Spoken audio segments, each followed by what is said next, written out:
జై శ్రీరామ్. శ్రీ ఆంజనేయం ప్రసన్నాంజనేయం ప్రమహాదివ్యకాయం భజే వాయుపుత్రం. శ్రీ ఆంజనేయ స్వామి మహత్యము. శ్రీ ఆంజనేయ స్వామిని శనివారం నాడు పూజించడం వలన ఉద్యోగ ప్రాప్తి, ఆరోగ్య ప్రాప్తి, ఐశ్వర్య ప్రాప్తి, సకల ఆయుర ఆరోగ్య అష్టైశ్వర్య అభివృద్ధి జరుగుతుంది. శనివారం ఆంజనేయ స్వామిని పూజిస్తే గొప్ప ఫలితాలు కలుగుతాయి. అన్ని వారాల్లోనూ మందవారం అని పిలువబడే శనివారం ఎంతో శ్రేష్టమైనది. ప్రతి శనివారం భరతుడు హనుమంతుడిని సేవించి పరాక్రమవంతుడు అయ్యాడు అని అర్థం. శనివారం శ్రవణ నక్షత్రంతో కూడిన రుద్ర మంత్రాలతో తైలాభిషేకం చేయాలి. తైలాభిషేకంతో కూడిన గంధ సింధూరాన్ని హనుమంతునికి పూస్తే ప్రీతి చెందుతాడు అని పురాణాలు తెలియజేస్తున్నాయి. అభిషేకం చేస్తే అనుగ్రహ ప్రాప్తి కలుగుతుంది. వ్యాధి నుండి విముక్తి కలిగి బుద్ధి బలం పెరుగుతుంది. శత్రుజయం కలిగి మిత్ర సమృద్ధి కలుగుతుంది. మాఘ, పాల్గొన, చైత్ర, వైశాఖ, జ్యేష్ఠ మాసాలలో ఏ మాసంలోనైనా కానీ కార్తీక శుద్ధ ద్వాదశి నాడు కానీ శనివార వ్రతం చెయ్యాలి. శనివార వ్రత విధానం: ఉదయాన్నే లేచి స్నానాదులు పూర్తి చేసుకుని కొత్త పాత్రలతో బయట నుండి నీరు తెచ్చుకొని హనుమంతునికి అభిషేకం చెయ్యాలి.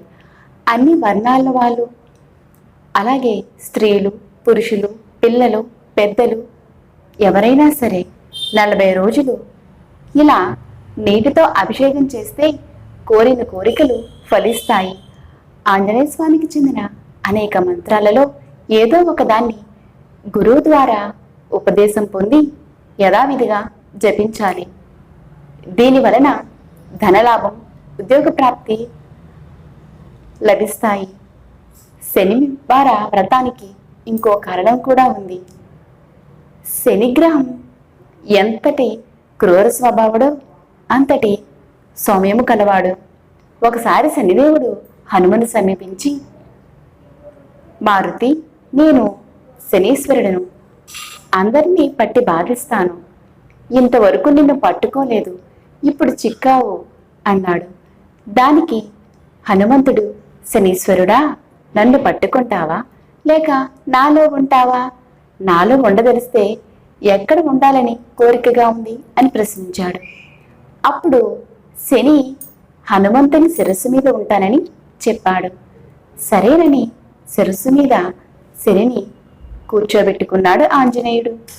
ఆయనకు శనిని బాధించాలని మనసులో కోరిక కలిగింది. ఒక మహాపర్వతాన్ని పెకిలించి నెత్తి మీద ఎత్తుకున్నాడు ఆంజనేయ స్వామి. శనీశ్వరుడు కుయ్యో ముర్రో అని ఆ భారం భరించలేక శని గిలిగిలా తన్నుకున్నాడు. బరువు దించమని బతిమాలాడు. జాలి కలిగి పర్వతాన్ని విసిరేసి శనిని తోకకు చుట్టి సేతుకు ప్రదక్షిణం చేయడం మొదలుపెట్టాడు. ఊపిరాడక శని వలవలా ఏడ్చేశాడు. తోకలో బంధింపబడి ఉన్నందున నేల మీద పడి దొర్లుతూ ఇలా ప్రార్థించాడు. శని స్తోత్రాలకు పవన కుమారుడు సంతోషించి, మందా, నన్ను పట్టుకుని పీడిస్తానని ప్రగల్భాలు పోయావు కదా, అప్పుడే గిజగిజలాడిపోతున్నావేమి అని ప్రశ్నించాడు. ప్రజలను బాధించటమే నీ ధర్మంగా ప్రవర్తిస్తున్నావు, అందుకని నిన్ను ఒక రకంగా శాసించి వదిలిపెడతాను అన్నాడు. గత్యంతరం లేని శని సరేనన్నాడు. శనీశ్వర, నా భక్తులను నువ్వు బాధించరాదు. నన్ను పూజించేవారిని, నా మంత్రాన్ని జపించేవారిని, నా నామస్మరణ చేసేవారిని, నాకు ప్రదక్షిణం చేసేవారిని, నా దేవాలయాన్ని సందర్శించి నాకు అభిషేకం చేసేవారిని ఏ కాలంలోనైనా నువ్వు బాధించరాదు.